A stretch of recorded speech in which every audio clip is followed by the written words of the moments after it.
हम सब लोगों की भीड़ का एक आम चेहरा है। हम सब की पहचान अलग है, पर संघर्ष, तनाव, सुख दुख के किस्से हम सब के मेल खाते हैं। कहीं ना कहीं हम सभी अधूरे हैं, पर अपनी कमियों से लड़ने के लिए अपनी कमियों को स्वीकार करना भी जरूरी है।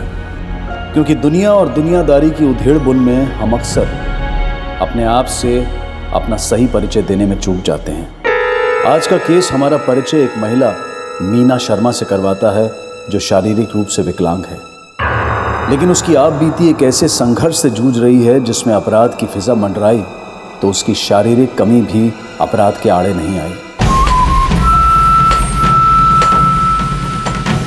तू ठीक है ना? हाँ? पिंकी, पिंकी हाथ पकड़ कर चलो, हमारा गाड़ी है यहाँ पर। तुम अपनी बैसाखी संभालो, हमें संभालना तुम्हारे बस में नहीं है। बस में तो बहुत कुछ है हमारी, लेकिन तुम्हारी दादी ना हमें कुछ कहने नहीं देती। पता नहीं मैंने कौन से पाप किए जो मुझे लंगड़ी माँ मिली।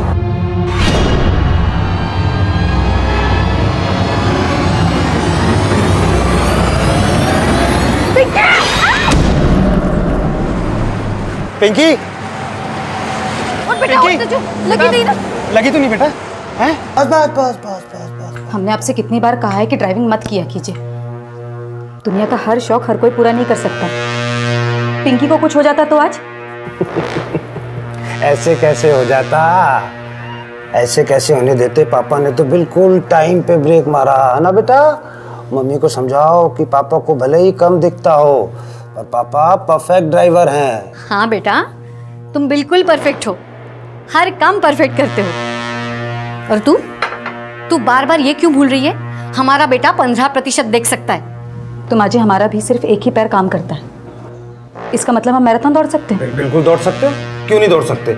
हम तो खुद फार्मूला 1 रेस में हिस्सा लेने की सोच रहे हैं। तो मम्मी से बोलो कि इंसान शरीर से नहीं, दिमाग से बीमार होता है। इसके दिमाग में वो पुर्जा है ही नहीं जिसमें अक्ल भर दी जाए। हाँ पापा, मम्मी को समझाना ना बेकार ही है।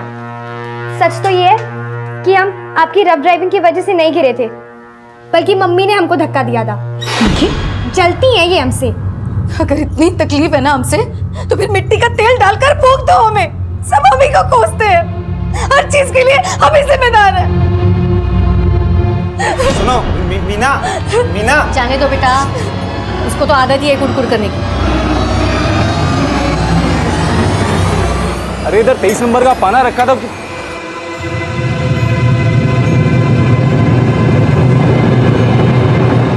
मीना, तुम यहाँ कैसे? तुम अब भी हमसे नाराज हो? हमें माफ कर दो। हमने ओम जी से शादी करके बहुत बड़ी गलती की। हमारा बहुत दिल दुखाया है। हमारी जिंदगी नर्क से बदतर बन गई है। मन करते कि डूब के मर जाए।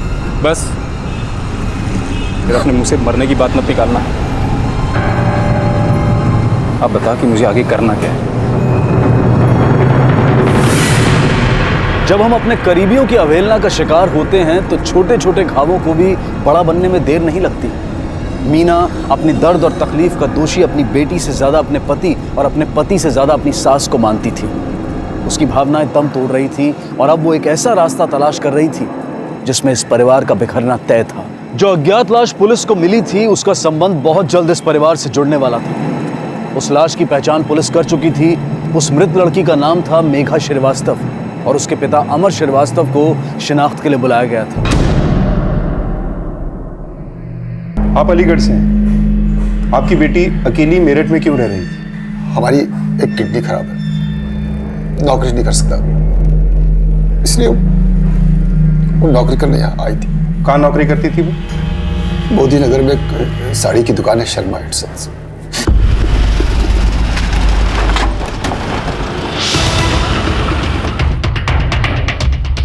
मेघा हमारे दुकान में ही काम करती थी, लेकिन पिछले हफ्ते ही हमने उसे काम से निकाल दिया। क्यों निकाला? पैसे चुराए थे उसने गले से। लेकिन आप ये सब क्यों पूछ रहे हैं? मोदी नगर के तालाब में हमें मेघा की लाश मिली है। लाश? मेघा? वो क्या है ना किसी की मौत का सुनता है ना तो थोड़ा घबरा जाता है, वैसे स्ट्रांग है। आपने मेघा को चोरी के इल्जाम में ही निकाला था या वजह कुछ और है? और क्या वजह हो सकती है सर? वो चोर थी, किसी से भी पूछ लीजिए बाजार में। जब बैसाखी साथ छोड़ दे तो इंसान क्या करे? यहाँ किसी को भी हमारी कोई परवाह नहीं है। तू बस बोल मीना, मैं अभी आके सबके सर फोड़ दूंगा वहाँ। नहीं नहीं, तुम यहाँ मत आना। तो ठीक है, तू आके मिल मुझसे। और सुन, अब आगे क्या करना है वही बता मुझे। ठीक है, मैं बताती हूँ। पिंकी, वो अभय था ना, तू तो उसे स्कूल से निकलवाने वाली थी और उससे दोस्ती भी कर ली। तुम्हारे दिमाग में ना वो पुर्जा ही नहीं है जो पिंकी को समझ सको। अपनी दादी की भाषा बोलना बंद करो तुम, समझी? और कितनी बार समझाया तुम्हें लड़कों से दूर रहा करो। पिंकी, हम कुछ बात कर रहे हैं तुमसे। तुम्हारे जैसे नहीं है, ज्यादा बकवास किया ना तो दादी को बोल के घर से बाहर निकलवा देंगे। हमें धमकी दे रही हो तुम? सर, पोस्टमार्टम रिपोर्ट के मुताबिक मेघा की मौत पानी में डूबने की वजह से हुई थी। सर, मुझे तो सुसाइड का केस लगता है। हो सकता है कि उसने चोरी की है, ये बात उसके पापा तक ना पहुंच जाए, गिल्ट में आके उसने सुसाइड कर ली। हो सकता है कि मेघा ने चोरी की ही ना हो। सर, हमने पूछताछ की, आसपास के दुकान वालों ने यही कहा कि शर्मान संस से मेघा को चोरी के इल्जाम में निकाल दिया गया था, फिर उसको दोबारा कभी देखा नहीं गया वहाँ। 7 मार्च को मेघा को जॉब से निकाला गया और 8 मार्च की सुबह से ही शर्मा एंड सन्स का मालिक ओम शर्मा लगातार मेघा को कॉल कर रहा था। 12 मार्च को हमें मेघा की बॉडी मिली। उस दिन भी सुबह 5:30 बजे के आसपास ओम ने मेघा को कॉल किया था। पोस्टमार्टम रिपोर्ट के हिसाब से मेघा की डेथ का टाइम और डेट क्या है? सर, 12 मार्च सुबह 5 से 7 के बीच। यानी वही टाइम जब ओम ने मेघा को कॉल किया था। मतलब ओम मेघा के तालाब पे जाने के राज को जानता था, इसीलिए मेघा की मौत के बारे में सुनकर ठंडा हो गया। इस ओम से मिलना होगा। क्या हुआ दादी, फोन लगा पापा का? माँ जी, कुछ बात हुई ओम जी से? अगर बात हुई होती तो हम ऐसे मुंह लटका के खड़े रहते यहाँ।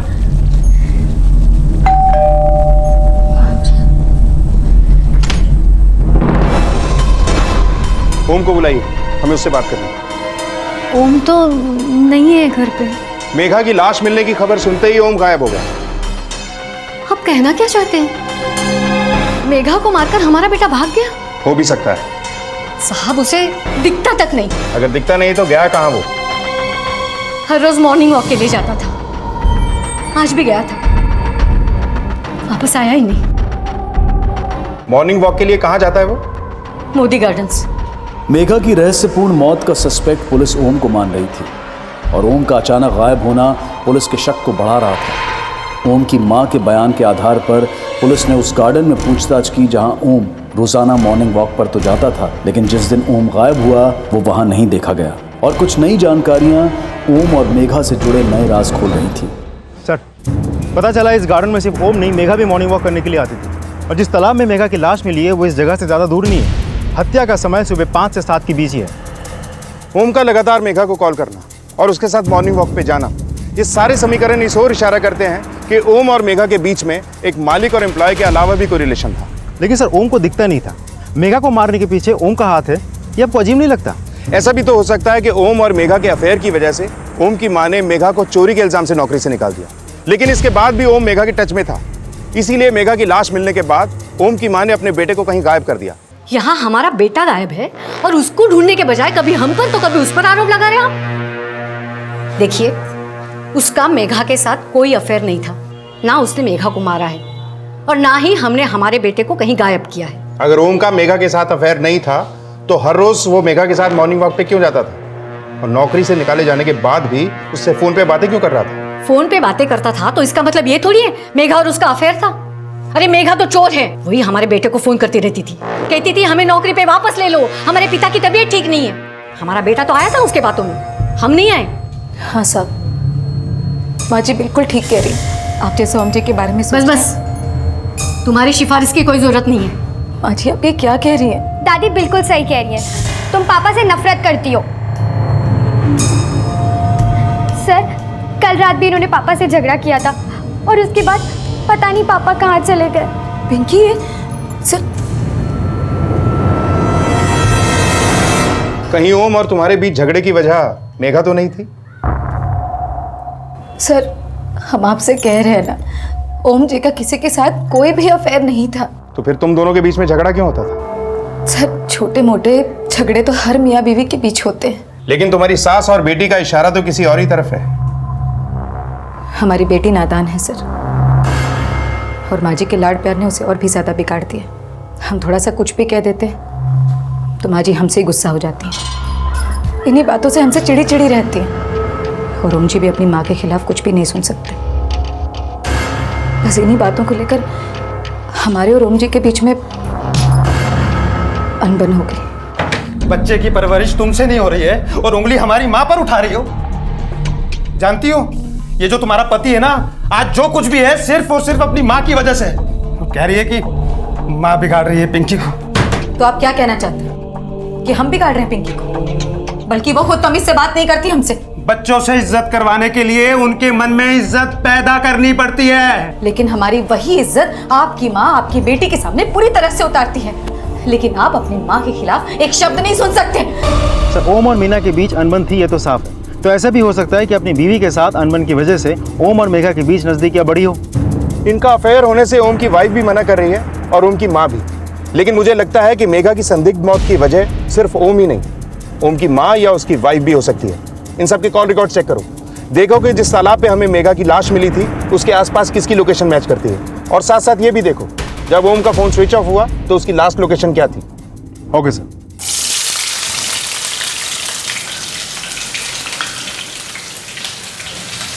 दादी बिल्कुल सही कहती हैं। तुम्हारे अंदर दिल नहीं पत्थर है। वहाँ पापा खो गए और तुम यहाँ पेट भरने के लिए खाना बना रही हो।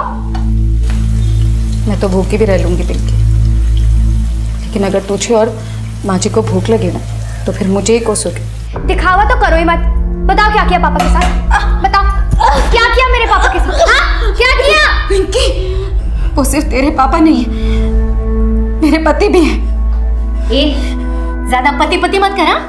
अगर मुझे पता चला कि तेरी वजह से मेरा बेटा गायब है, दूसरी टांग भी तोड़ दूंगी तेरी। मैं सच कह रही हूँ, मुझे नहीं पता कि ओम जी कहाँ गायब हो गए। तू क्या कम जादू तो न जानती है?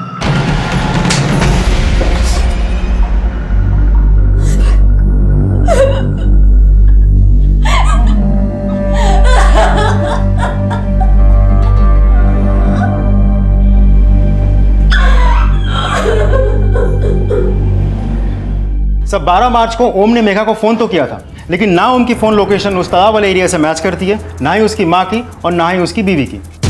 सर, ओम की दुकान में काम करने वाली एक लड़की आई है, आपसे मिलना चाहती है। सर, मेघा ने कोई चोरी नहीं की। ओम जी की माँ ने ही उस पर झूठा आरोप लगाकर उसे निकाल दिया था। तो ये सब तुमने हमें पहले क्यों नहीं बताया? अगर हम उनके सामने सब बताते तो वो हमें भी जॉब से निकाल देती। अच्छा, तुम्हें क्या लगता है ओम और मेघा के बीच अफेयर हो सकता है? सर, हमें ये तो नहीं पता कि उन दोनों के बीच में अफेयर हो सकता है कि नहीं, पर ओम जी बड़े ही फ्लर्टी नेचर के इंसान थे। वो हमेशा लड़कियों को बड़े ही अजीब तरीके से देखते थे। ओम को तो दिखाई भी नहीं देता था, और तुम बोल रही हो कि लड़कियों को अजीब तरीके से देखता था। सर, वो पूरी तरीके से ब्लाइंड नहीं थे, उन्हें थोड़ा थोड़ा दिखाई देता था, पर इतना नहीं कि वो पूरी दुकान संभाल सके। उनकी माँ की एब्सेंस में वो हमेशा कस्टमर्स को ज़्यादा पैसे लौटा देते थे, और उनकी माँ हमें ही सुनाती थी। कुछ एक हफ्ते पहले भी ऐसे ही हुआ था। गले में 5000 कम है, किसने गायब किए? मैडम, उस दिन ओम सर शायद से किसी को ज्यादा पैसे दे दिए होंगे। हमारा लड़का क्या अंधा लगता है तुझे? हाँ, रत्ना मैम ने मेघा के साथ बहुत बुरा किया है सर। वो बहुत बुरी है। वो अपने बेटे के खिलाफ कभी भी कुछ गलत नहीं सुन सकती। यहाँ तक कि ओम जी के लिए उन्होंने अपने दूसरे बेटे के साथ नाता तक तोड़ दिया था। दूसरा बेटा? मतलब ओम का कोई भाई भी है? 1 साल पहले तक वो दुकान पर ही बैठते थे, पर उनकी माँ के लिए बॉस सिर्फ ओम जी ही थे। अगर उनका दूसरा बेटा ओम जी के खिलाफ कुछ भी बोलता तो वो उन्हें भी उल्टा सीधा बोल देती थी। एक बार तो उन्होंने उन्हें इतना जलील किया कि उसके बाद तो वो घर छोड़कर ही चले गए। अरे ऐसा किसी ने जाने देंगे? अरे रुकिए मैम, सर बिजी है मैम, सर बिजी। सर, कहाँ है हमारा बेटा? रजनी, तो अब आप इसे भी नौकरी से निकाल देंगी? मतलब आप इसके कहने में आए? हमारे बेटे को ढूंढने के बजाय आप हम पर शक कर रहे हैं? क्यों? मेघा को नहीं निकाला था आपने चोरी के झूठे इल्जाम में? कोई प्रूफ है आपके पास, या सिर्फ इसके कहने पे यकीन करके आप हमें परेशान कर रहे हैं? प्रूफ तो आपके पास भी नहीं है कि मेघा ने चोरी की थी। और अपने दूसरे बेटे को घर से क्यों निकाला? देखिए, वो हमारे घर का मामला है, हमारे बेटे को इस मामले में मत घसीटो। तो मतलब आपने ओम को अपने दूसरे बेटे के घर में छुपा के रखा है? अरे कितनी बार कहें हमने उसे नहीं छिपाया। अपने दूसरे बेटे का एड्रेस बताइए। हम नहीं जानते वो कहाँ है। तो फिर ओम है कहाँ? अरे नहीं पता, कैसे समझाएं आपको। देखिए, मेघा की मौत से हमें कोई लेना देना नहीं, लेकिन हमारे बेटे के गायब होने में उसकी बीवी का, मीना का जरूर हाथ है। तेरे लिए एक फैक्ट्री में नौकरी ढूंढ ली है, अब छोड़ दे उस घर को। नहीं, हम उस घर को अभी नहीं छोड़ सकते। अगर अभी हम उस घर से निकले तो पुलिस को लगेगा कि ओम जी को हमने गायब करवाया, और हम उस घर को तभी छोड़ेंगे जब हमारी बेटी हमारे साथ हो। ये साफ था कि मीना अपनी बेटी के साथ अपने पति का घर छोड़ना चाहती थी। वहीं ओम की मां लगातार ये दावा कर रही थी कि ओम के अचानक गायब होने के पीछे मीना का हाथ है। लेकिन ओम के गायब होने का राज ओम की हत्या की पहेली बनकर सामने आया।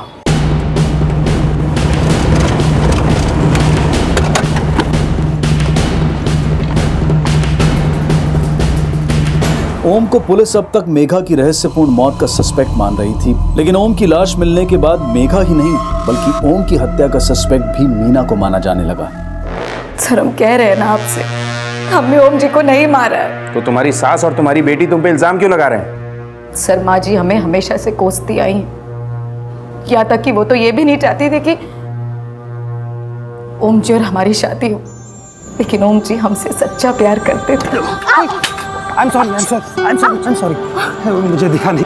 आप मेरा हाथ पकड़िए। ये पकड़िए। ये लीजिए। जब हमने पहली बार ओम जी को देखा था तब हमें इस बात का एहसास भी नहीं था कि ओम जी को कम दिखाई देता है। हमें तो ये तब पता चला जब हमारी दोबारा मुलाकात हुई। वो हमारे कॉलेज में चीफ गेस्ट बनकर आए थे। जब हम छोटे थे तो हमारी माँ ने हमसे एक बात कही थी कि बेटा, इंसान शरीर से नहीं दिमाग से अपाहिज होता है। और ये बात हमारे दिल पर लग गई और हमने उसी दिन ये फैसला कर लिया था कि जिंदगी में चाहे जो हो जाए हम मन से नहीं हारेंगे। उस दिन हम ओम जी से बहुत इम्प्रेस हुए और धीरे धीरे प्यार हो गया। सर, हम तो सोचते थे कि ओम जी की माँ वाकई कोई बहुत महान औरत होगी, लेकिन जब ओम जी ने हमें अपनी माँ से मिलवाया तब उन्होंने हमें देखते ही बस रहने दो, जो नहीं होता उसकी कोशिश मत कर। और तू इस लड़के के साथ शादी करेगा? उनकी माँ ने हमें देखते ही जलील करना शुरू कर दिया था। वो नहीं चाहती थी कि ओम जी और हमारी शादी हो, लेकिन ओम जी ने अपनी माँ की एक बात नहीं मानी और हमसे शादी करने का फैसला ले लिया। और शादी के बाद उनकी माँ ने हमसे सारी नफरत निकाली। और फिर हमारी बेटी भी अपनी दादी की बातों में आकर हमें अपने पिता का हत्यारा मान रही है। सर, हमारी बात पर विश्वास कीजिए, हमने सच में ओम जी को नहीं मारा है। दादी प्लीज मत रो। दादी, हमारी बेटी को मारकर हमारे जख्म पर नमक छिड़कने आ गई। निकल यहाँ से। हम जानते थे कि आप हमारी बात पे विश्वास नहीं करेंगे, लेकिन यही सच है कि हमने ओम जी को नहीं मारा है। निकल यहाँ से, निकल वरना हम तुम्हें मार देंगे। निकल यहाँ से। माँ जी, अब हम भी और जलील होकर यहाँ नहीं रह सकते। जाएंगे यहाँ से तो अपनी बेटी को साथ लेकर जाएंगे। चल पिंकी। तुम्हें क्या लगता है हम तुम्हारे साथ जाएंगे, जिसने हमारे पापा का मर्डर कर दिया? पिंकी, तेरी दादी तुझे भड़का रही है बेटा। हमने नहीं मारा तुम्हारे पापा को, हमारा यकीन करो। तुम्ही ने मारा है। सर, ओम के पड़ोसियों से पता चला है कि ओम ड्राइविंग करना भी जानता था और उसका कई बार एक्सीडेंट भी होता रहता था। ओम की मौत के 4 दिन पहले भी उसका एक एक्सीडेंट हुआ था, जिसमें उसने पड़ोस की एक औरत और उसके बेटे को ठोक दिया था और वो लोग हर्जाने के पैसे भी मांग रहे थे। कौन है वो लोग? सर, अमित यादव और उसकी माँ शीला यादव।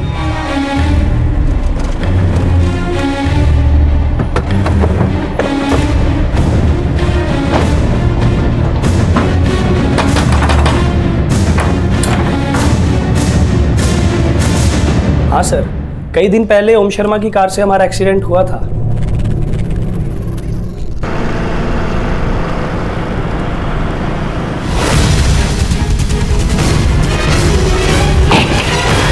माँ, कुछ हुआ क्या? अमित! माँ, एक तो उन्होंने हमारा एक्सीडेंट किया और ऊपर से उसकी माँ उल्टा हम ही पे चिल्लाने लगी। तो इसी नफरत में तुम लोगों ने उसके बेटे ओम को मार डाला? अरे नहीं सर, हम क्यों मारेंगे भला उसे? और वैसे भी उसने अपनी गलती की माफ़ी मांग ली थी। सर हम तो उसकी कंप्लेंट करने वाले थे। सर ओम शर्मा के पास तो ड्राइविंग लाइसेंस भी नहीं है सर, उसकी माँ उससे फिर भी ड्राइविंग करवाती थी। तो कंप्लेंट की क्यों नहीं? सर दरअसल मैं जॉब के सिलसिले में आउट ऑफ स्टेशन रहता हूँ और माँ पीछे से घर पे अकेली रहती है। सर मैं उनसे दुश्मनी मोल नहीं लेना चाहता था। सर, ओम की माँ के साथ मेरी बात हुई, उन्होंने वाकई 5,000 रुपये उन्हें दिया था और उन्हें अब भी शक है कि ओम की हत्या के पीछे मीना का ही हाथ है। ऐसा भी तो हो सकता है ये सब ओम की माँ ने किया है और वो इसमें मीना को फंसाना चाहती है। सर, मेगा के मर्डर में ओम की माँ भी सस्पेक्ट है। ओम को मारने के पीछे ओम के माँ के पास कोई रीजन नहीं है, रीजन है मेगा के फादर के पास। इनको लगा होगा कि ओम ने मेगा को मारा है, इसीलिए इन्होंने ओम को मार के बदला ले लिया। हम अपनी बेटी के मौत के सदमे से बाहर नहीं निकले और आप बोल रहे हैं कि हमने अपना आपा खोकर ओम को मार दिया। 16 मार्च को ओम का मर्डर हुआ और 15 मार्च को तुम वापस अलीगढ़ से मेरठ आए थे। तुम्हारे कॉल रिकॉर्ड से हमें पता चला। जान सकता हूँ क्यों? मैं अपनी बेटी का सामान लेने गया, मौत का बदला लेने नहीं। मतलब तुम मानते हो कि ओम ने ही मेघा को मारा है? मारा नहीं सर, उसने उसे मजबूर कर दिया आत्महत्या करने के लिए। मैं जब मेघा का सामान लेकर वापस अलीगढ़ पहुंचा तो मुझे एक चिट्ठी मिली जो मेघा ने मुझे मरने से पहले भेजी थी। कैसी चिट्ठी?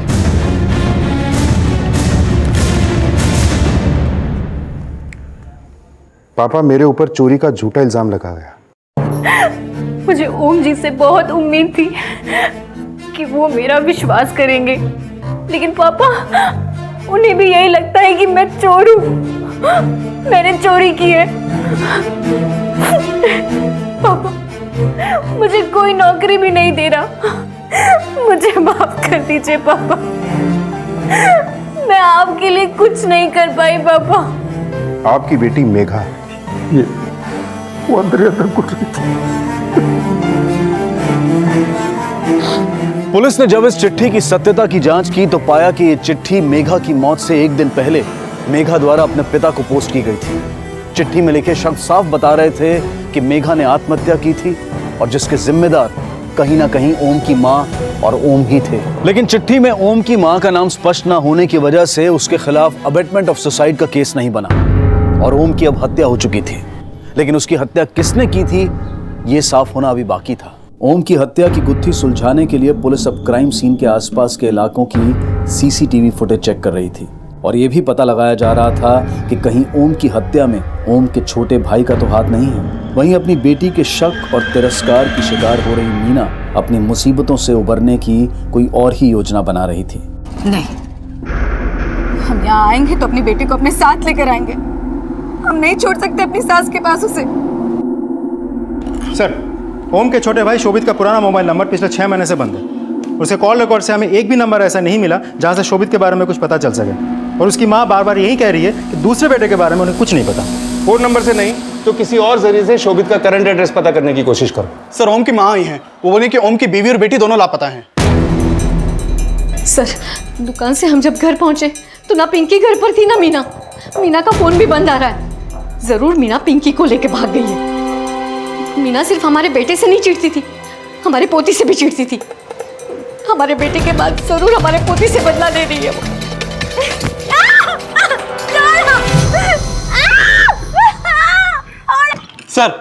सर मीना का फोन दोपहर 3 बजे कल्याण नगर में बंद हुआ था। पांडे, कल्याण नगर में जिस जगह मीना का फोन बंद हुआ था वहां सर्च करो, शायद को लीड मिले। Okay sir.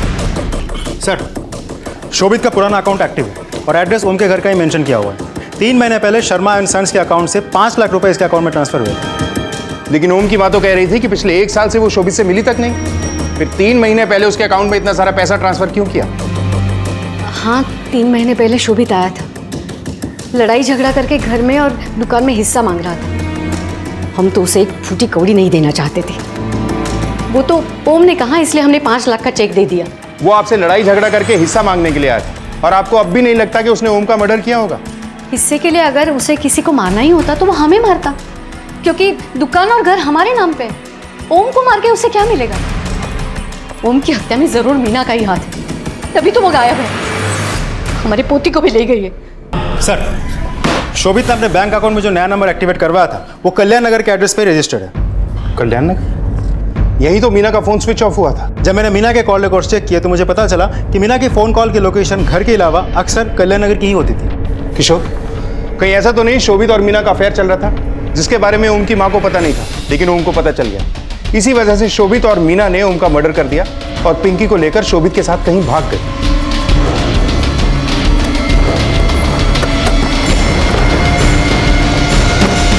पुलिस जब ओम के भाई शोभित के मिले पते पर कल्याण नगर पहुंची तो पाया कि शोभित अपने घर में मौजूद नहीं था।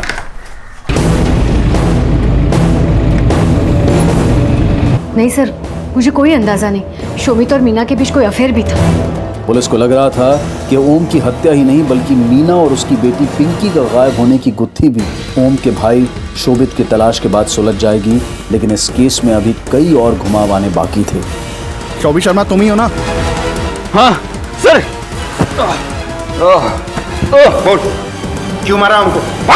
सर आप क्या कह रहे हैं सर? ओम भैया से मिले मुझे एक अरसा हो गया और आप कह रहे हैं कि मैंने उन्हें मार दिया। तुम नफरत करते थे ओम से।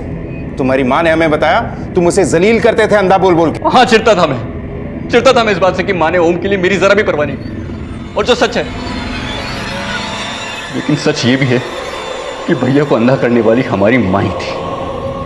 ये क्या बोल रहे थे? ओम भैया जब 12 साल के थे तब उनकी आंखों में कुछ इन्फेक्शन हुआ था। तब माँ ने उनकी आंखों में कोई एक्सपायरी डेट वाला आई ड्रॉप डाल दिया था जिसकी वजह से उनकी आंखें खराब हुई। लेकिन अपना पश्चाताप पूरा करने के लिए उन्होंने मुझे नजरअंदाज कर दिया। भैया के अंधेपन होने की वजह से दुकान में भी नुकसान होता था, लेकिन माँ कभी कुछ बोलती नहीं थी। लेकिन अगर कभी मैंने भैया के खिलाफ कुछ बोल दिया तो मुझे नीचा दिखाती थी। तो अगर मैंने सब कुछ छोड़ दिया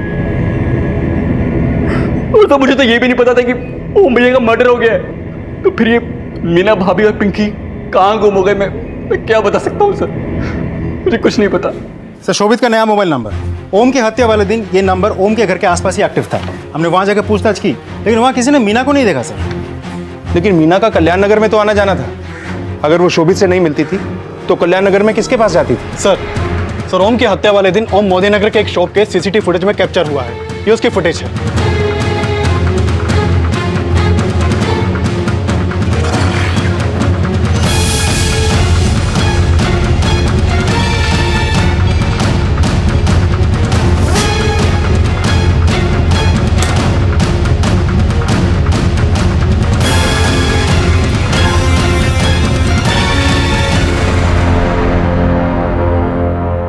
ये क्या हो रहा है? हमने कुछ नहीं किया साहब। आप लोगों को जरूर कोई गलतफहमी हुई है। कुछ नहीं किया है तो जिस दिन ओम का मर्डर हुआ उस दिन उसका पीछा क्यों कर रही थी तुम?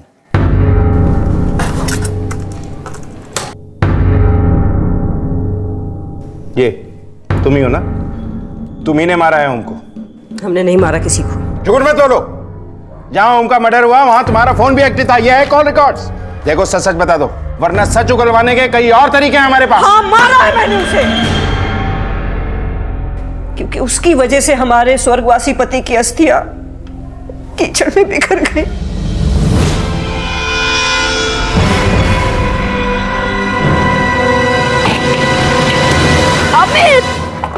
माँ तुम ठीक हो ना? उठो उठो उठो।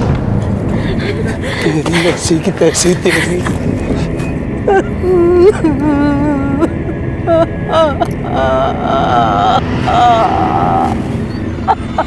उसकी वजह से हम अपने स्वर्गवासी पति की अस्थियों को विसर्जित तक नहीं कर सके। ओम की बीवी और बेटी के साथ क्या किया? ओम की बीवी बेटी? हमें क्या पता ओम की बीवी बेटी के बारे में साहब? आखिरी बार बोल रहा हूँ, सच सच बता दो। ओम का मर्डर हमने किया। हमने ये बात कबूल कर ली ना। अगर उसकी बीवी बेटी के साथ कुछ किया होता तो हम वो भी कबूल कर लेते। हमने उनके साथ कुछ नहीं किया। ओम भले ही कितना भी काबिल था, लेकिन आंखों से कमजोर इंसान ड्राइविंग लाइसेंस के लिए एलिजिबल नहीं होता। लेकिन ओम की मां ने ना सिर्फ उसे ड्राइविंग सिखाई, बल्कि बिना लाइसेंस के उसे ड्राइविंग करने की खुली आजादी दी। और उसकी इस गलती से सिर्फ दूसरे ही नहीं, बल्कि ओम भी कभी किसी जानलेवा दुर्घटना का शिकार हो सकता था। ओम की संघर्षपूर्ण जिंदगी एक अधूरी दास्तां की तरह खत्म हो गई। लेकिन मीना के संघर्ष की नियति क्या थी? उसके अचानक लापता होने का रहस्य क्या था? और उसकी बेटी पिंकी किसके शोषण का शिकार हो रही थी?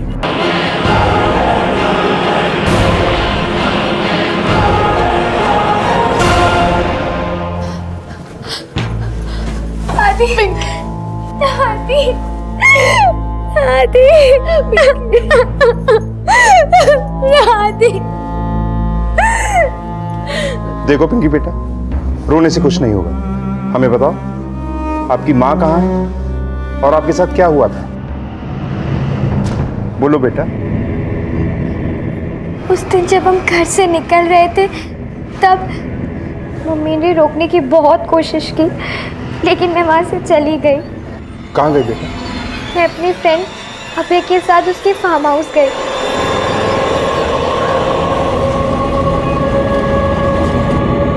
लाइफ में हम सबसे ज़्यादा जिससे प्यार करते हैं अक्सर वही हमें छोड़ के चल देते हैं। क्यों दुखी है? ले थोड़ा सा पी ले, पी ले। पापा का गम भुलाने में थोड़ा मदद करेगा।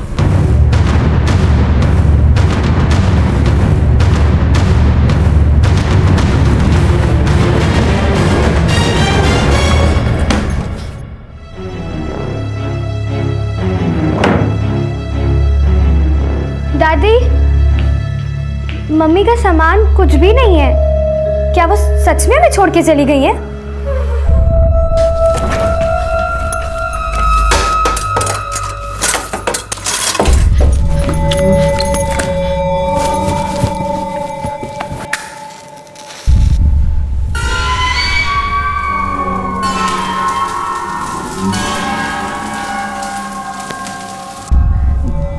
तू चिंता मत कर, हम हैं ना तेरे साथ।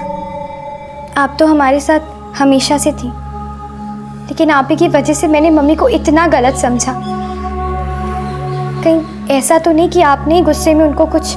ये क्या बोल रही है तू? हमने ऐसा कुछ नहीं किया है।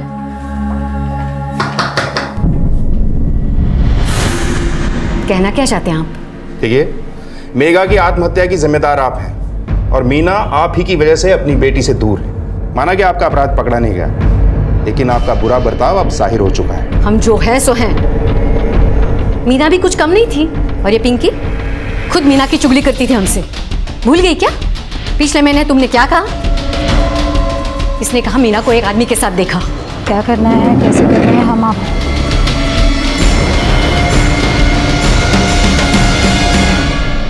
कौन था वो? पिंकी ने जो हुलिया बताया उससे तो मुझे लगता है कि वो शामू था। शामू कौन है? मीना का भाई। मीना और ओम की शादी उसे पसंद ही नहीं थी। शादी के बाद भी जबरदस्ती उसे ले जाना चाहता था। ये शादी तो आप भी नहीं होने देना चाहती थी। हाँ, लेकिन हमारे बेटे का मन रखने के लिए शादी तो करा थी ना हमने। लेकिन वो तो चाहता था मीना किसी के साथ शादी ही ना करे।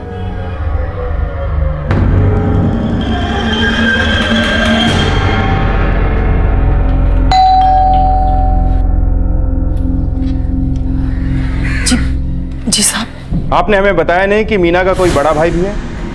साहब, क्योंकि वो हमारे साथ नहीं रहता है।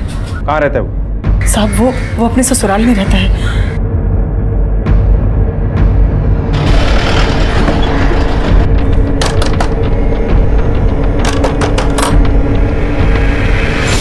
श्यामू कहाँ है? जी वो कई दिनों से घर नहीं आए। क्यों? जी वो टेम्पो चलाते हैं, कई दिन घर नहीं आते हैं। एक हफ्ते पहले ऊना गए थे। लेकिन आप यहाँ क्यों आए? श्यामू की बहन मीना के बारे में कुछ बात करनी है। फ़ोन नंबर दीजिए। कल तक ये रिपोर्ट मेरे टेबल पे होनी चाहिए। सर, मैंने श्यामू का नंबर ट्राई किया लेकिन बंद आ रहा है। Excuse me sir. हेलो, हाँ ठीक है, हम पहुँचते हैं। सर, पता चला कि कल्याण नगर में श्यामू का एक गैराज भी है।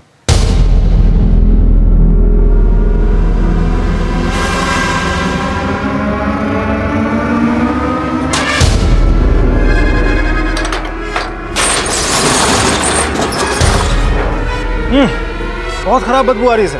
पूरे गैरेज की अच्छी तरह से तलाशी लो।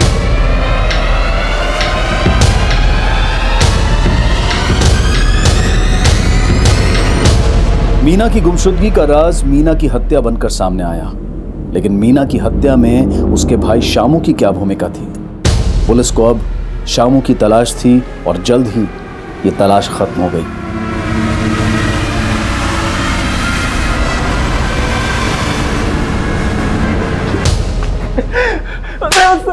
क्यों मार रहे हैं? हमने क्या किया सर? क्यों मारा मीना को?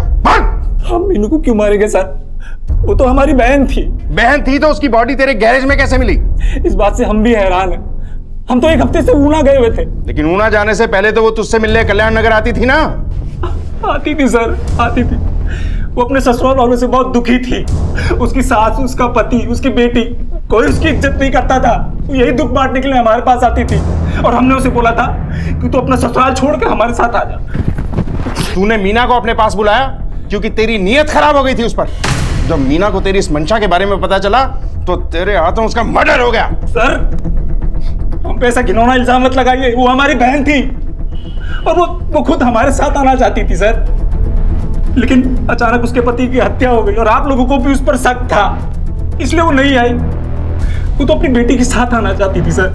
हम यहाँ आएंगे तो अपनी बेटी को अपने साथ लेकर आएंगे। हम नहीं छोड़ सकते अपनी सास के पास उसे। और ऊना जाने से पहले भी वो हमसे मिली थी। मैं एक हफ्ते के लिए ऊना जा रहा हूँ। अब तक अगर तूने पिंकी को समझा दिया तो ठीक है,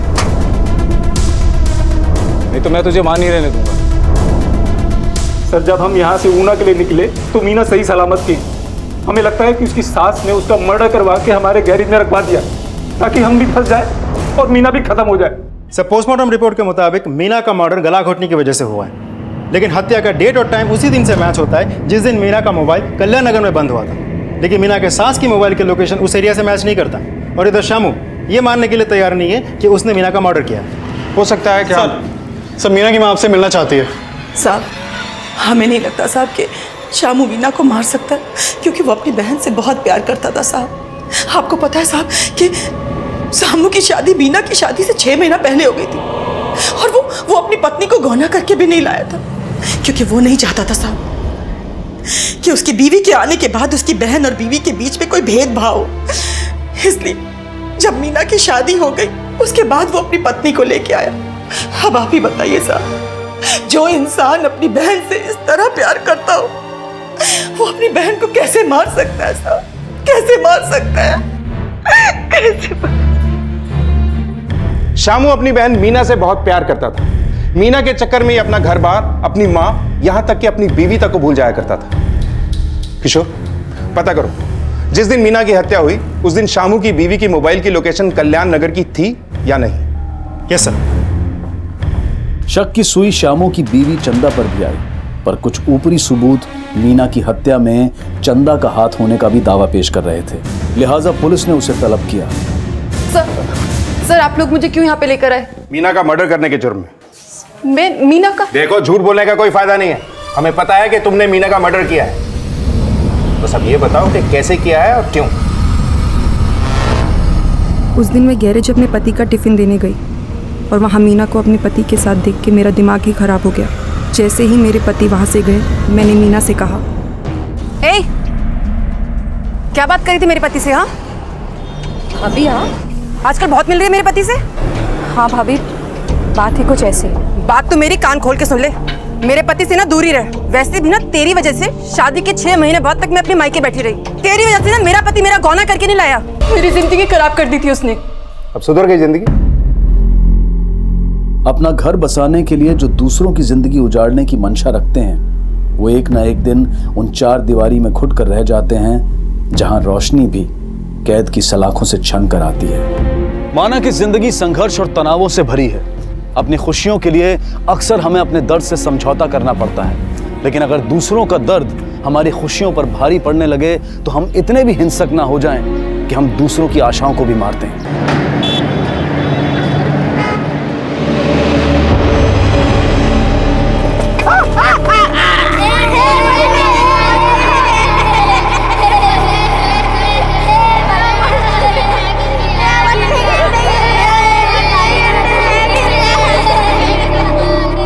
नमस्कार, आदाब। क्राइम पेट्रोल डायल 100 में आप सबका स्वागत है। रंग, जात पात, ऊंच नीच, न जाने ऐसे कितने ही दायरे हैं जिनमें उलझकर इंसान दूसरों को बेइज्जत करता है, उन्हें शर्म का एहसास दिलाता है, जबकि खुद अपने अंदर की खामियों के प्रति अपनी आंखें मूंद लेता है, जिस पर हकीकत में उन्हें खुद शर्मानी चाहिए। जिन लोगों को उनकी किसी खामी की वजह से बार बार शर्मसार किया जाता है, वो उस शर्मिंदगी से बचने के लिए, दुनिया वालों को उसका जवाब देने के लिए कभी कभी गलत रास्ता चुन लेते हैं और कई बार ये रास्ता जुर्म की तरफ ले जाता है। आज की ये कहानी ये सवाल उठाती है कि क्या दूसरों पर उंगली उठाने से पहले अपने गिरेबान में झांकना जरूरी नहीं? अल्लाहु अकबर, अल्लाहु अकबर।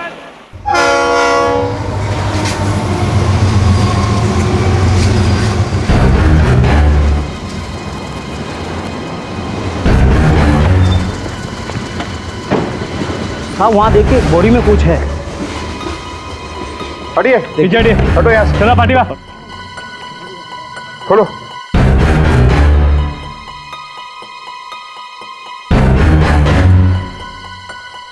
अल्लाह, इनका फोन क्यों नहीं लग रहा है?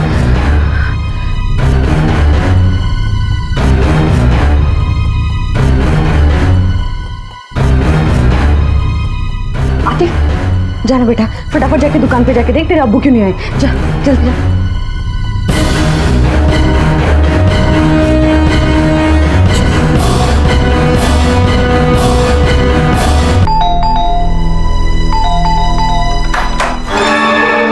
अब्बू का? अम्मी, अब्बू का कुछ पता नहीं चला। अब वो दुकान पे भी नहीं है। कलीम चाचा ने बोला उन्होंने शाम में ही दुकान बंद करके कहीं चले गए थे। मैंने उनको मस्जिद में भी देख लिया, वो नहीं थे।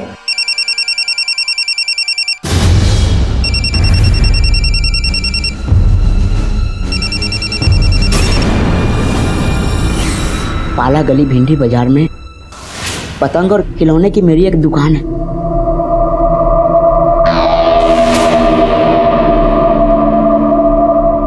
ये मेरा कार्ड है साहब। दिलकश किड्स कॉर्नर। हाँ साहब। मतलब ये सब कैसे हुआ? मांझा और फिरकी का माल भरने के लिए जब मैं अपनी दुकान बंद करके 7 बजे बाहर निकला तो रास्ते में पता नहीं किसी ने मुझे मारना शुरू किया और फिर मार मार कर मुझे गोने में भर दिया साहब। ऐसा कैसे हो सकता है कि कोई तुम्हें मारे? बोरी में भरे 5 किलोमीटर दूर शिवरी फाटे पर फेंक कर आए और इस दौरान तुमने अपने ऊपर हमला करने वालों को देखा तक नहीं? अरे नहीं देखा तो नहीं देखा, ऐसे कैसे किसी का भी नाम ले लूं? सॉरी साहब। ये क्या हो गया आपको? कैसे हो? किसने किया ये सब? साहब, ये मेरी बीवी और ये मेरा बच्चा है। अब्दुल जी, आप पे जानलेवा हमला हुआ है। ये एक अटेम्प्ट टू मर्डर का केस। हम इसकी इन्वेस्टिगेशन जरूर करेंगे।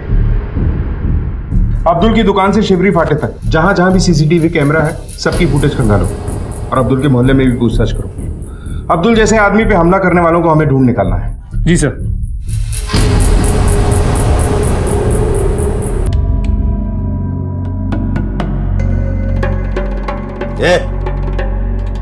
रुकना नहीं, सीधे सीधे पिट के आया है, किसी को पीटा भी? जरा संभाल के। मैं भी किसके सामने बोल रहा हूं? वो क्या मारेगा किसी को? अरे इस घर में तो औरतें ही औरतें हैं भरी हुई। बस ये 2 बेटे हैं, एक तो आधा मर्द और दूसरा पानी कम। मुस्टंडा बन के घूमता रहता है, दिन भर खाता रहता है और कुछ करता नहीं है। लड़कियों की फौज लगा रखी है यहाँ पे। बेटा कम से कम बड़ा हो क्या तू तो मर्द बनना, इनके जैसा नहीं। हा? दुश्मनी और अब्दुल की? नहीं साहब, आपके खड़क मोहल्ले में उसके जैसा शरीफ आदमी कोई नहीं है। और आपको तो मालूम है साहब वो कैसा दिखता है। कोई कुछ भी बोले, कितने भी तानाकशी करे, क्या मजाल किसी को वो पलट के जवाब दे।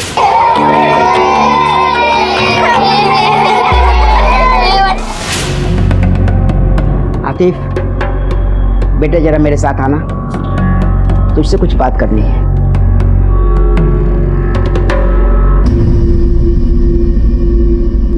सर, वो अब्दुल को उठा लाई जाने वाली बाइक के ऑनर का पता चल गया है सीसीटीवी फुटेज से। वो बकाक गली के लड़के हैं। उस लाते ना साइड।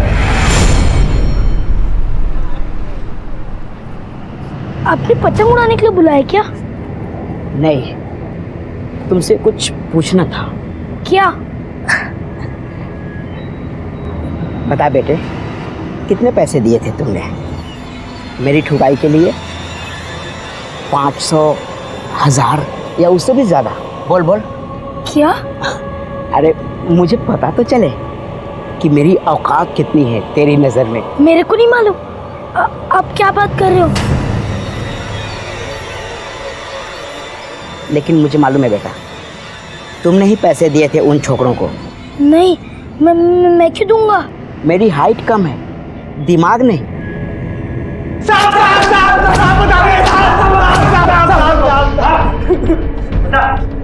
बोल बोल। सब वो 1000 रुपए मिले थे वो बटले को मारने के लिए। किसने दिए थे? साहब वो बटले का बेटा है ना आतिफ, उसने दिए थे साहब। आतिफ, क्यों किया तुमने ऐसा? शर्म आती है मुझे। सब मुझे बटले का बेटा बोलने की औलाद बुलाते हैं। मुझे पहचान अच्छी नहीं लगती। मैं अपने 6 महीने की पॉकेट मनी इसीलिए बचा रहा था। मेरे को अब्बा को पिटवा के बुरा नहीं लग रहा। जाने दो साहब, मुझे इससे कोई शिकायत नहीं। बच्चा है साहब। आतिफ, अभी इनके कहने की वजह से मैं तुम लोगों को छोड़ रहा हूं। आइंदा अगर ऐसी कोई गलती की तो ठीक नहीं होगा। तो जाओ यहां से। चल चल।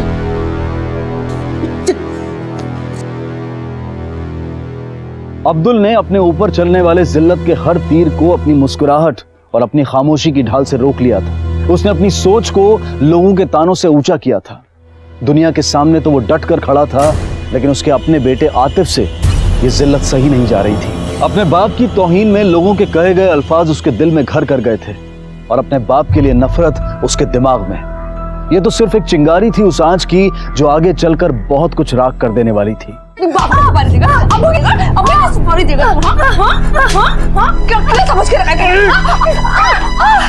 या अल्लाह, क्या कर रहे आप? छोड़े। खबरदार, खबरदार, जो मेरे बेटे को हाथ भी लगाया तो। अरे रुक, लेकिन उसने। देखत, मैं अपने बेटे के साथ वो नहीं करना चाहता जो अब्बा ने मेरे साथ किया।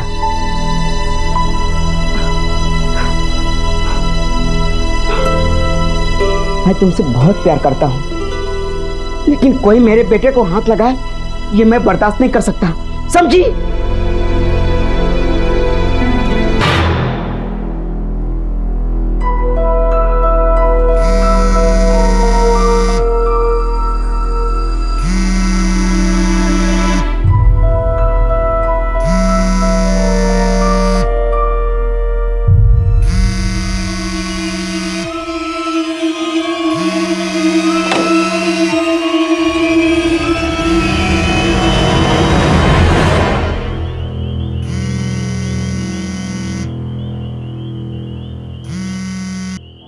हेलो, क्या है? क्यों फोन कर रहे हो मुझे? मैं अभी बात नहीं कर सकती।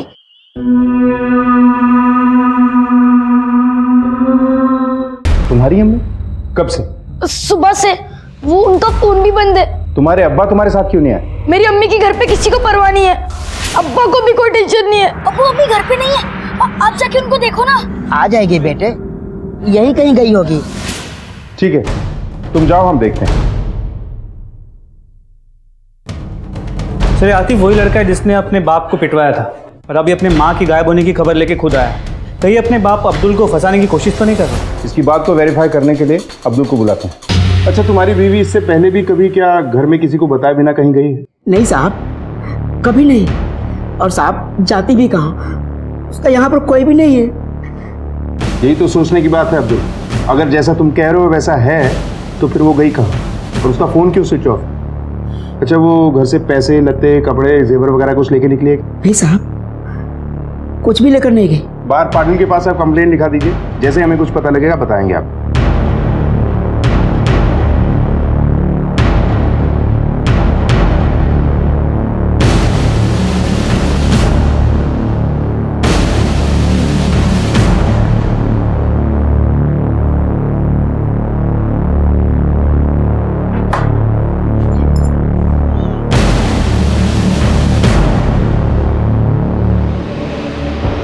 सोई नहीं अब तक? यहाँ क्यों बैठे हो? मैं अम्मी का इंतजार कर रहा हूँ। बड़ी अम्मी के बारे में सोच सोच के हमें भी नींद नहीं आ रही। हम भी तुम्हारे साथ बैठेंगे।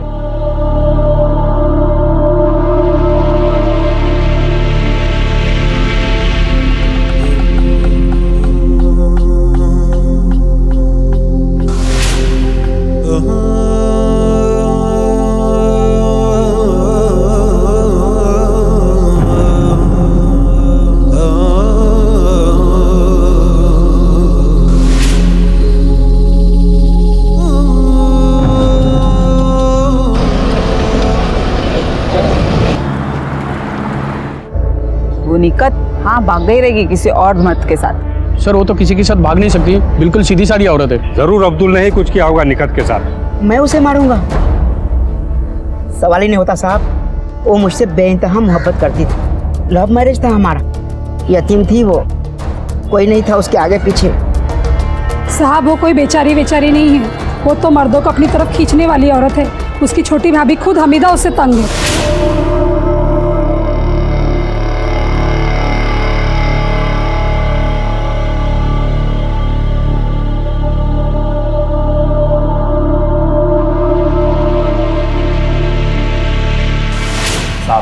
जिस घर में 4 बर्तन होंगे वहां तो आवाज आएगी।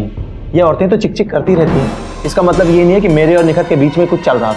साहब मैं कह रही आपको, वो औरत ने एक मुसीबत थी। अल्लाह हर वक्त लिपस्टिक लगाए बैठी रहती थी ताकि मर्दों को लुभा सके। अमीरा, इन पे भी बहुत डोरे डालती थी वो। साहब मेरी 4 बेटियां, अब आप ही बताइए क्या ये असर पड़ता उन। निखत को ढूंढिए, वो ऐसी नहीं है जैसी ये बोल रही है। निखत के गायब हो जाने से अब्दुल की जिंदगी में नए तूफान खड़े हो गए थे। निखत को किसने और क्यों गायब किया था, कोई उससे क्या चाहता था, और अब्दुल की भतीजियां घर छोड़ने और मरने की बात क्यों कर रही थी। निखत के बारे में अब तक मिली जुली राय पुलिस के सामने आई थी, लेकिन एक बात साफ थी कि अब्दुल निखत के बारे में कुछ भी गलत सुनने को तैयार नहीं था। अरे पूरे मोहल्ले में सिर्फ निखत की ही चर्चा हो रही है। अरे मैं तुमसे कह रही हूँ, अरे तुम सुन क्यों नहीं रहे हो? बस खाते रहो। तुम्हारी हिम्मत कैसे हुई निखत के बारे में लान तान करने की? अरे तुमसे ज्यादा तुम्हारे बच्चों की माँ थी वो, तुमसे ज्यादा ख्याल रखती थी उनका, और तुम होके उसी की इज्जत उछाल रही हो, शर्म नहीं आती?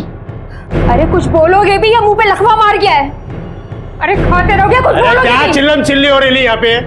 मेरे को भी भूख लग रही है, जाके खाना बना। चल। अरे तेरी जोरू सच में भाग गई क्या? नहीं बता के नहीं गई? पड़ोस में देखा कि नहीं? आजू बाजू वाले लोग के दो।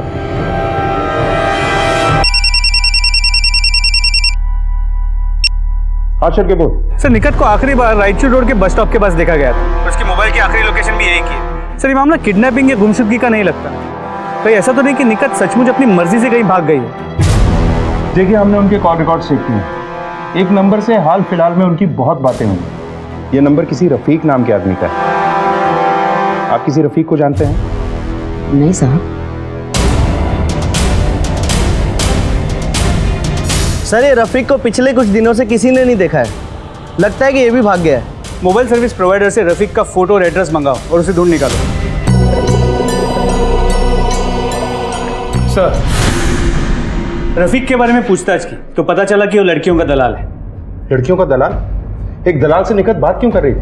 उसके फोन नंबर से हमने उसका एड्रेस निकाला, लेकिन अब वो वहां नहीं रहता और उसका फोन भी लगातार स्विच ऑफ आ रहा है। सर ये रही उसकी फोटो। इस रफीक के बारे में पता लगाओ, अपने खबरियों को काम पे लगा दो। निखत का ताल्लुक एक दलाल के साथ सामने आने पर पुलिस ने उसकी तलाश तेज कर दी।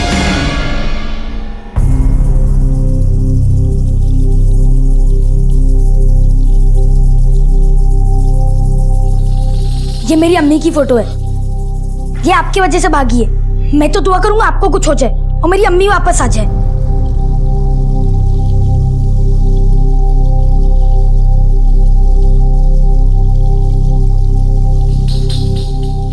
सही बोल रहा था तेरा बेटा आसिफ। तेरे जैसे आधे अधूरे मर्द के साथ में पूरे 12 साल गुजार दिए तेरी बीवी ने। ये क्या कम है? तो तेरा बेटा तेरे को लात मार के निकालेगा, एक दिन देख लेना।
तुम लोगों के अब्बा जब रात भर घर नहीं आए, तुम्हें फिक्र नहीं हुआ?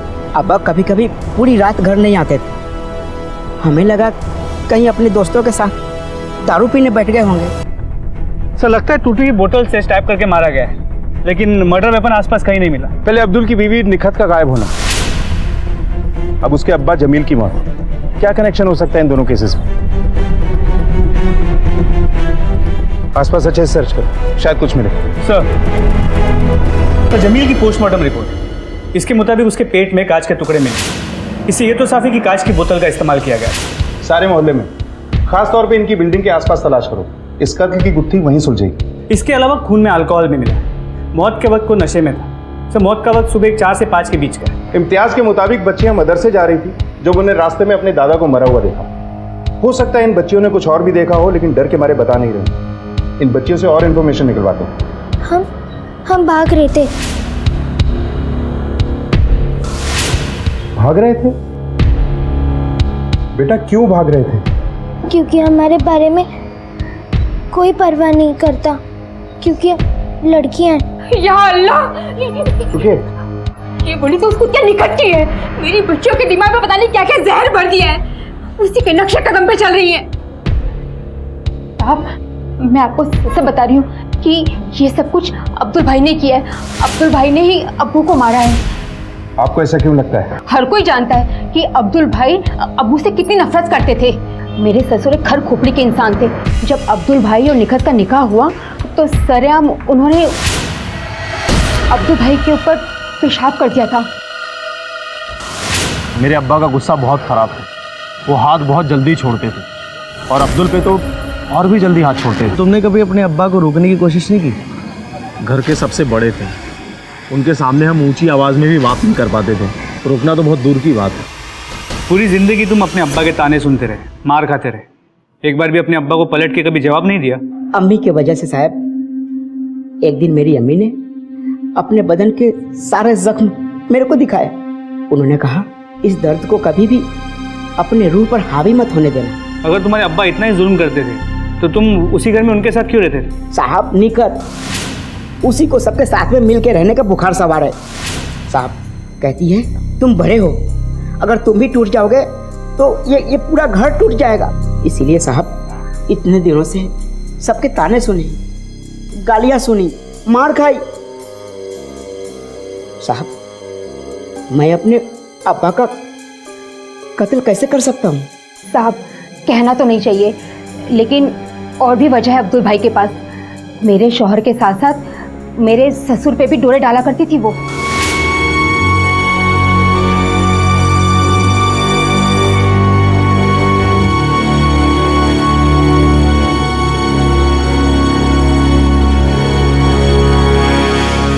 बकवास कर रही है हमीदा, वो तो मेरे अब्बा ही निखत के पीछे पड़े रहते थे।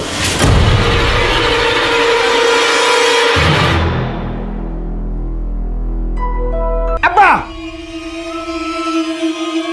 क्या कर रहे हैं आप? शर्म नहीं आती आपको? अब्दुल जो अब तक अपने ऊपर आने वाली हर परेशानी, हर मुसीबत का डट कर मुकाबला कर रहा था, अब निखत के गायब हो जाने से कमजोर पड़ने लगा था। अपने ऊपर कसे हुए तानों को तो उसने बर्दाश्त कर लिया था, लेकिन निखत पर उठने वाली उंगलियां उसे अंदर से तोड़ रही थी। जमील के कत्ल ने इस केस की पेचीदगियों को और बढ़ा दिया था। आखिर किसने उसे मौत के घाट उतार दिया था, और वो कौन था जो निखत को बंदी बनाकर उस पर जुल्म के पहाड़ तोड़ रहा था? वो चाहता क्या था? ये चल क्या रहा है इस घर में? पहले निखत गायब हुई, फिर 2 दिन बाद जमील की मौत। सिर्फ मुमकिन है कि जमील और निखत के बीच संबंध हो, जिसके बारे में अब्दुल को पता चल गया और अपनी हीन भावना में आके उसने अपने बाप जमील को रास्ते से हटा दिया और फिर बेवफाई के चक्कर में निखत को भी। ऐसा भी तो हो सकता है कि निखत का जमील और रफीक दोनों के साथ संबंध था और उसने जमील को रास्ते से हटाया और रफीक के साथ भाग गई। तो इस रफीक का अब तक कुछ पता नहीं चल पाया है। इन दोनों की, निखत और रफीक की तलाश तेज कर दो और ये भी जानने की कोशिश करो कि जमील के मौत के और क्या कारण हो सकते हैं। जमील लॉज चलाता था, इसकी लॉज के आसपास पूछताछ करो। सर साहब वैसे जमील तो गरम दिमाग का था, आए दिन किसी न किसी के साथ उसके झगड़े होते ही रहते थे। अभी कुछ रोज पहले एक औरत को लेके बाप बेटे में जम के लड़ाई हुई थी साहब।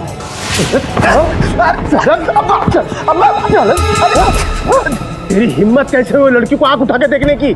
आपकी उम्र में और उसकी उम्र में बहुत फर्क है। बुढ़े हो गए हो आप, आपको कबूल नहीं करेगी वो। तेरे को बहुत जवानी चढ़ी है ना? हाँ, तेरी जवानी निकालता हूँ मैं आज। तेरे को मेरे को बताएगा बुढ़ा, मेरे को बोलेगा बुढ़ा, निकाल। वो औरत निकट थी? वो तो पता नहीं साहब। तुम्हारे अब्बा और तुम्हारे बीच किसी औरत को लेकर झगड़ा भी हुआ था क्या? अब्बा मेरे को बेटियां पैदा करने के वास्ते हमेशा ताना मारा करते थे। दो बेटे हैं, एक तो आधा मर्द और दूसरा पानी कम। लड़कियों की फौज लगा रखी है यहाँ पे। इसलिए बेटा पैदा करने के लिए मेरे को एक निकाह और करना था, लेकिन अब्बा ने भी उसी लड़की के पास में अपना रिश्ता भेज दिया जिससे मेरे को निकाह करना था। कौन थी वो औरत? रुखसाना। लेकिन मेरे और अब्बा के झगड़े के चलते उसके अब्बा ने उसकी शादी कहीं और कर दी। सर ये इम्तियाज झूठ तो नहीं बोल रहा? मुमकिन है कि ये लड़ाई निखत को लेके ही हुई होगी। ये दोनों शायद निखत के पीछे हों। इम्तियाज ने निखत को कोई छुपा दिया और अपने बाप को रास्ते से हटा दिया। जमील की लॉज और सारा पैसा इम्तियाज के हाथ आ गया और उसके और निखत के रास्ते का रोड़ा भी साफ हो गया। कहीं ये एक तीर से दो निशाने तो नहीं? सर निखत का अब तक तो कोई पता नहीं लगा है। इसे इम्तियाज के कॉल रिकॉर्ड्स निकलवाओ और लोकेशन भी चेक करो। सर सुना है निखत के बारे में पुलिस तुझसे पूछताछ कर रही थी। बता निखत कहाँ है? साले दूसरों का बीवियों पर नजर डालता है। साले बदले, आज के बाद दोबारा कभी इस लॉज में नजर आया ना तो तुझे भी अब्बा के पास भेज दूंगा। निकल और देखता हूँ तुझे तेरी निखत कैसे मिलती है। चल सर 9 अप्रैल को जिस वक्त जमील का मर्डर हुआ था, इम्तियाज की मोबाइल की लोकेशन उस जगह की नहीं थी, लेकिन उस दौरान इम्तियाज का मोबाइल कंदेल स्ट्रीट में रेगुलरली एक्टिव था। चल के देखते हैं।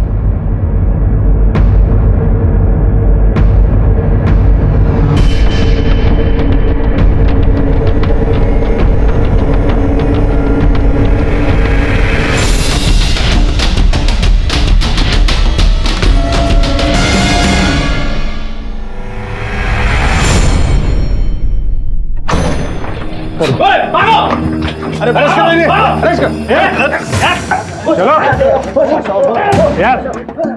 अरे साहब एक मिनट सुन लो ना साहब। अरे बाप की रूह परवाज करते ही तेरे भी पर निकला। चल साहब एक अगर इम्तियाज नहीं है तो कौन हो सकता है? जमील की मौत के पीछे और निखत की गुमशुदगी के पीछे। निखत से तो हमीदा भी नफरत करती है, लेकिन उसके पास मोटिव नहीं है जमील को मारने का। उसके कॉल रिकॉर्ड्स और मोबाइल लोकेशन को भी चेक किया, कुछ हाथ नहीं लगा। और ये रफीक की कोई लीड मिली? सर अब तक कुछ नहीं, लेकिन वो हमारे रडार में है। खबर मिली है कि उसे चुन्नाभट्टी एरिया में देखा गया। 2 केसेस हैं, जमील की मौत और निखत की गुमशुदगी। इस रफीक का हाथ आना बहुत जरूरी है। अपनी टीम के साथ कोऑर्डिनेट करते रहो। जी सर।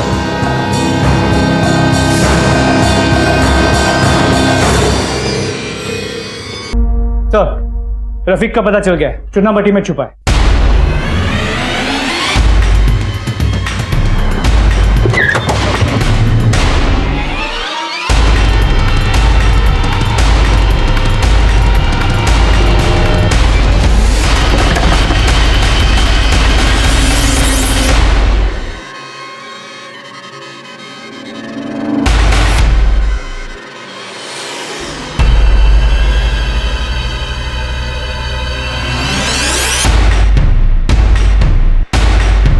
बोरा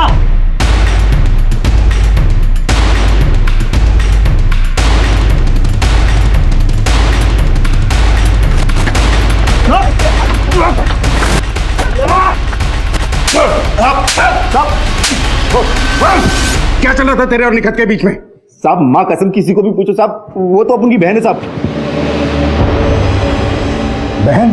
हाँ साहब, वो धंधा करने वाली है और अपन उसके लिए कस्टमर लाता था।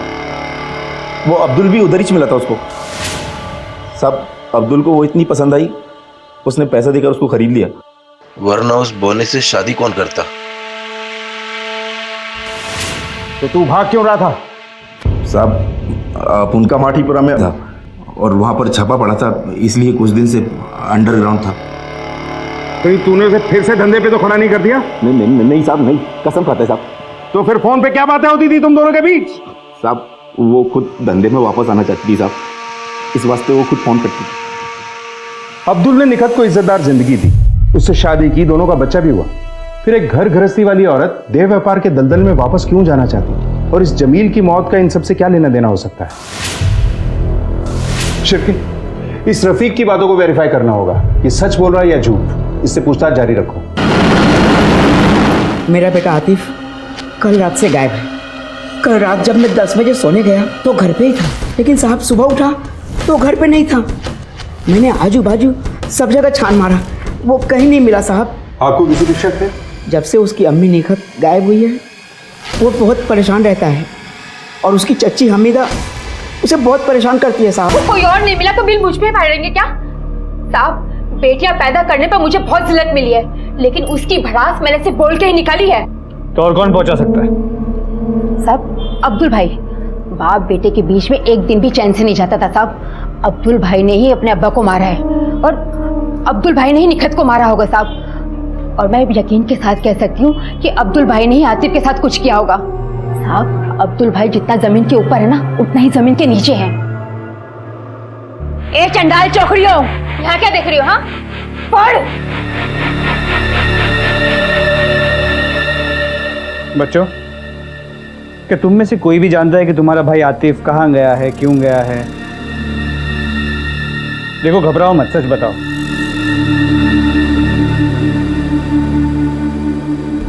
मैं मेरे बेटे से बहुत प्यार करता हूँ साहब। वो मेरी जिंदगी है, मेरी पहचान है। उसको नुकसान पहुंचाने का तो मैं सोच भी नहीं सकता, अब्बा को भी नहीं। और निखत मेरी जिंदगी है साहब। उसने मेरे अधूरेपन को पूरा किया है। गुत्थियां उलझती जा रही हैं। निखत का गायब होना, जमील की मौत, और अब ये आतिफ लापता है। सर एक बात और, जब मैं हमीदा से पूछताछ करने उसके घर गया था तो देखा कि हमीदा बिना मतलब के अपनी बेटियों को डांट रही, और मुझे ऐसे लगा कि उसकी बेटियां भी कुछ छुपा रही। सर मुझे मामला कुछ सस्पिशियस लगा। शिरके, कांस्टेबल पाटिल को इन बच्चियों पर नजर रखने के लिए बोलो। बाहर से खामोश और ठीक दिखने वाले इस घर को अंदर ही अंदर कई कमियों ने जकड़ रखा था। हमीदा ने कभी अपनी बेटियों को सुनने और समझने की कोशिश ही नहीं की, जिसका खामियाजा एक इतने बड़े जुर्म की शक्ल में सामने आया। एक कत्ल की गुत्थी तो सुलझ चुकी थी, लेकिन निखत के साथ होने वाले जुर्म की दास्तां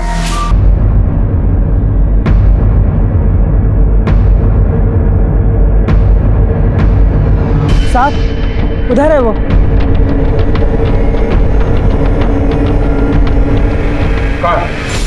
साहब, इस औरत को इस घर में आते देखा था, और एक आदमी भी साथ में था। उस आदमी को 2-4 बार तो यहाँ देखा था साहब। इनमें से है वो आदमी? यही है साहब। झूठ बोलता है। तू तो यहाँ बंद था, फिर तेरे इशारे पे किसने मारा उसे? साहब, अप्पू ने नहीं मरवाया उसको।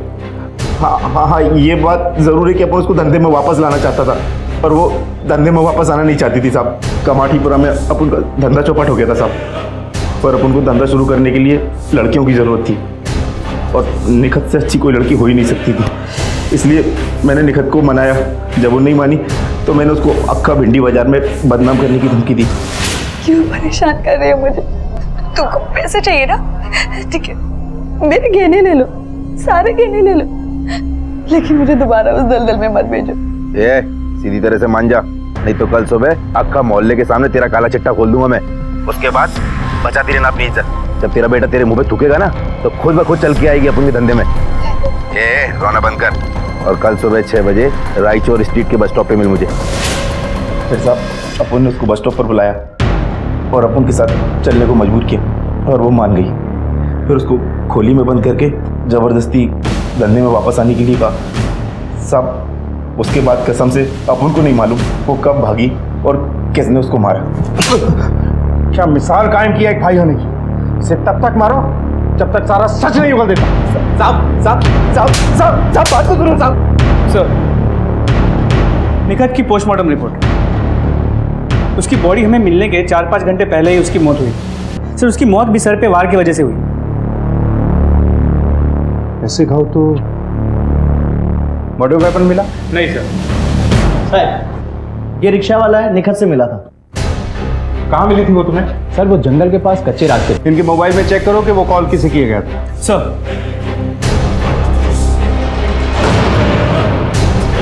लेके आओ उसे। सर, पहले तुमने उसके घुटनों पर वार किया, और जब वो जमीन पे गिर गई तो उसके सर पे मार मार के उसे जान से मार डाला। हाँ साहब, इन्हीं हाथों से मैंने अपनी निखत को मार डाला। कुछ दिनों से वो मुझसे छुप छुप के फोन पे किसी से बात करती थी। मुझसे ये सब बर्दाश्त नहीं होता था और जिस दिन वो गायब हुई साहब, उस दिन मैंने उसका पीछा किया और जब मैंने उसे रफ़ीक के साथ देखा तो मुझे बहुत हैरानी हुई साहब। इससे पहले कि मैं उससे कुछ पूछ पाता, उसे पकड़ता, वो दोनों एक रिक्शे में बैठे और भाग गए। मैं उसे मारना नहीं चाहता था साहब, लेकिन वो मुझसे मेरे आतिफ को अलग करना चाहती थी और फिर मैंने निखत को मार दिया। अगर तुम उसकी बात सुन लेते ना तो तुम्हें पता चलता कि तुम्हारे यकीन को बचाने के लिए उसने क्या क्या नहीं सहा और कितनी सारी जिंदगियां बर्बाद होने से बच जाती।